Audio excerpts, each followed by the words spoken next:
వేదాంతాన్ని అర్థం చేసుకోవటం తేలికే, కానీ జీర్ణించుకోవటం కష్టం.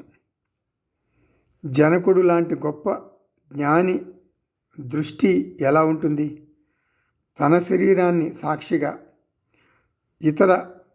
ఇతరుల శరీరాలని చూసినట్లు చూడగలడు. భౌతికంగా కాదు, మానసికంగా, అంటే మేధాపరంగా అని అర్థం. ఈ జగత్తులోని కోట్ల దేహాల్లో తన దేహం కూడా ఒకటి. ఈ అనాత్మ ప్రపంచంలో ఎన్నో జీవులు పుడతాయి, మరణిస్తాయి. వాటిల్లో తన దేహం కూడా ఒకటి. పంచభూతాలతో తయారు చేసిన ఒక మూట. నా దేహం కూడా పదార్థం నుండి వచ్చింది, పదార్థంలోనే కలిసిపోతుంది. సాధారణంగా మనుషులు ఒక మాట అంటుంటారు, ఏమని? నేను జ్ఞానిని, నా దేహం గురించి నేను లెక్క చేయను. నా సన్నిహితులైన భార్య పిల్లల దేహాల గురించి నా బెంగ. అన్ని దేహాలు ఈ అనంత విశ్వంలో ఒక చిన్న ధూళి కణం లాంటివి.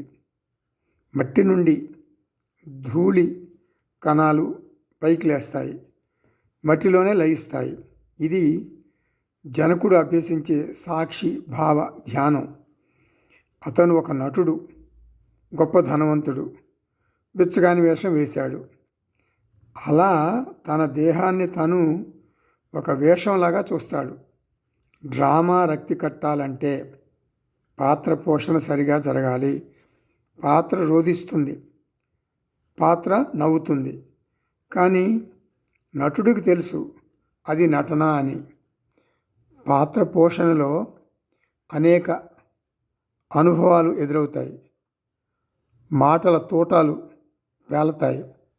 మాటలతో తీవ్రంగా గాయపరుస్తారు.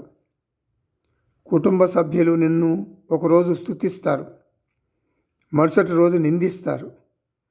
నిన్ను పెళ్లి చేసుకుని చాలా పెద్ద పొరపాటు చేశాను అంటాడు భర్త, లేకపోతే భార్య అంటుంది. ఈ నిందాస్తుతులకు నేను చెలించను.